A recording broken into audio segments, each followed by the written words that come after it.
Assalamualaikum warahmatullahi wabarakatuh. Salam sejahtera bagi kita semua. Witek Tong Tian. Bismillahirrahmanirrahim. Yang saya hormati Menko PMK, yang saya hormati Bapak Gubernur Kalimantan Barat beserta seluruh Forkopimda Kalimantan Barat, Wali Kota Pontianak dan para bupati seprovinsi Kalimantan Barat, Ketua Umum Matakin beserta jajaran, hadirin serta undangan yang berbahagia. Pertama-tama marilah kita panjatkan puji syukur kehadirat Allah Subhanahu wa Ta'ala, Tuhan Yang Maha Esa, atas segala limpahan rahmat dan karunia-Nya sehingga kita semua dapat hadir dalam acara peringatan Hari Agung Kongsi atau Kongfucu ke 2573 yang diselenggarakan oleh Majelis Tinggi Agama Kongfucu Indonesia atau Matakin. Saya menyampaikan salam hangat Bapak Presiden karena beliau harus memenuhi agenda kenegaraan lainnya sehingga meminta saya untuk mewakili beliau hadir dalam acara yang terhormat ini. Hadirin sekalian, kita memahami bahwa negara kita adalah negara yang beragam. Indonesia memang bukanlah satu-satunya negara yang plural di dunia ini. Tapi perjalanan bangsa kita telah merekam aneka peristiwa penting yang membuktikan bahwa bangsa Indonesia memandang keberagaman sebagai suatu kekayaan sekaligus anugerah Tuhan yang membawa banyak kebaikan.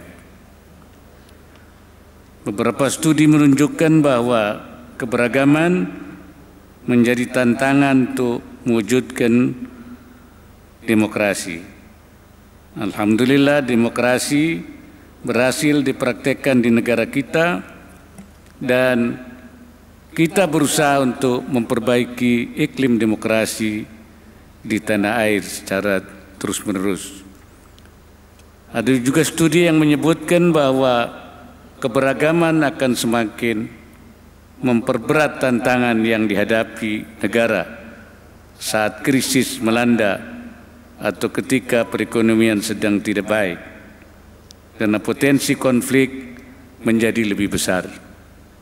Namun kita bersyukur karena kita semua menjadi saksi atas persaudaraan antar masyarakat di Indonesia yang kokoh saat pandemi.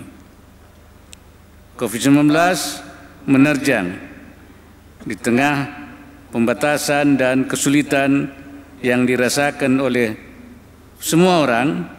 Masyarakat Indonesia justru menunjukkan solidaritas dan kedermawanan yang tinggi sehingga Indonesia dicatat sebagai negara yang paling dermawan pada tahun 2021. 8 dari 10 orang Indonesia berdonasi meski ditempa krisis. Bahkan angka partisipasi relawan Indonesia dikatakan 3 kali lebih tinggi dari rata-rata dunia.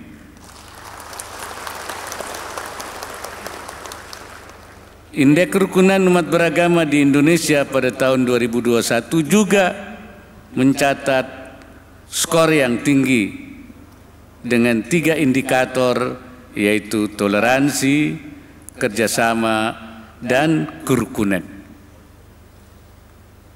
Keberhasilan bangsa kita mengelola keberagaman hingga menjadi fondasi yang solid bagi toleransi, kerjasama dan kerukunan masyarakat telah mendapatkan apresiasi dan pengakuan dari negara-negara lain.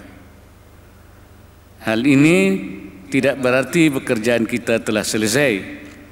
Dengan pesatnya kemajuan teknologi, dunia berubah sangat cepat, masa depan semakin sulit kita prediksi, ancaman berevolusi menjadi non-tradisional, maka kerukunan dan persatuan dalam keberagaman harus terus kita rawat, jangan sampai terpecah belah.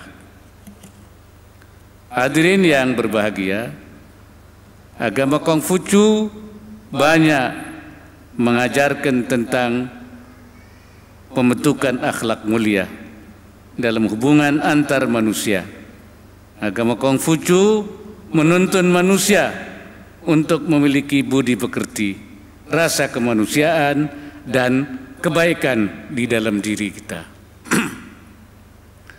Dalam ajaran agama Islam yang saya imani juga memiliki akhlak mulia atau akhlakul karimah, juga merupakan kewajiban bagi setiap umat Islam, karena akhlak yang mulia menjadi cerminan ketakwaan kepada Allah Subhanahu wa taala.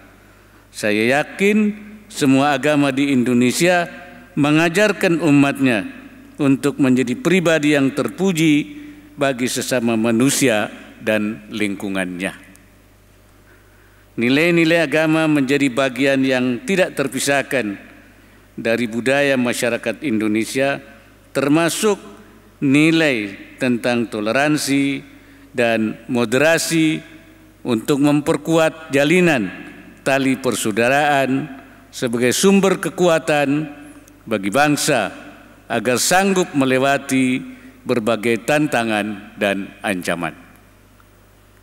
Bangsa kita memang telah teruji dalam melalui bermacam-macam kesulitan. Demokrasi dan kebebasan beragama yang kita nikmati saat ini telah melewati proses berliku di masa yang lalu. Hal ini tentunya sangat dipahami oleh pemeluk agama Konghucu. Saat ini bangsa kita sudah naik kelas. Kita kini tidak berbicara tentang bagaimana wujudkan Indonesia maju, sementara kita dihadapkan pada tantangan global yang tidak kalah rumit. Namun tantangan apapun yang kita hadapi, satu hal yang pasti adalah bahwa semua kerja kita untuk meningkatkan kemajuan dan kesejahteraan negeri ini berpijak pada perdamaian dan stabilitas. Maka saya tidak jemu-jemu mengingatkan bahwa tugas kita adalah merawat harmoni dan persaudaraan adalah tugas kita bersama. Kita tidak boleh lengah terhadap potensi-potensi konflik yang pasti hanya akan membawa kerugian dan kemunduran. Selanjutnya saya berharap seluruh pemeluk agama berkontribusi dan berpartisipasi dalam proses pembangunan negeri. Organisasi keagamaan dapat menjadi penggerak roda perekonomian masyarakat, utamanya untuk UMKM. Begitu pula pada sektor-sektor lainnya seperti sosial budaya, kesehatan, pendidikan, maupun lingkungan. Seluruh organisasi kemasyarakatan yang berbasis agama dapat menyangga kerja pemerintah untuk mendorong kemajuan dan peningkatan SDM Indonesia di segala bidang, sehingga Indonesia dapat pulih lebih cepat dan bangkit lebih kuat.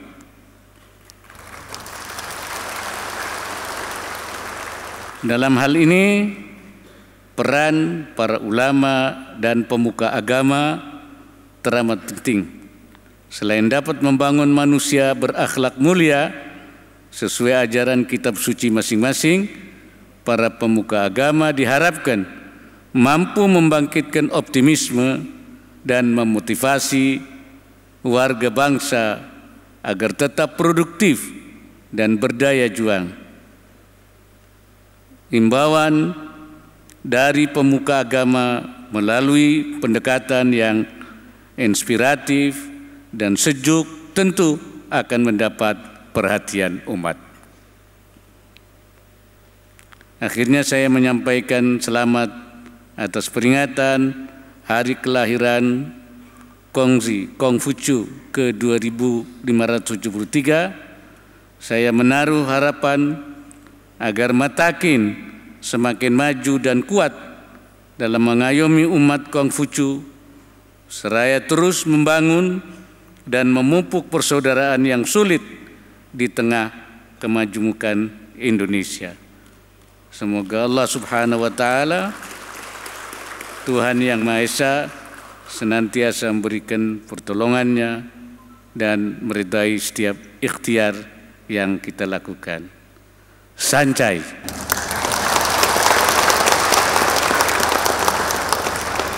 Wallahul muwaffiq ila aqwamit thariq. Assalamualaikum warahmatullahi wabarakatuh.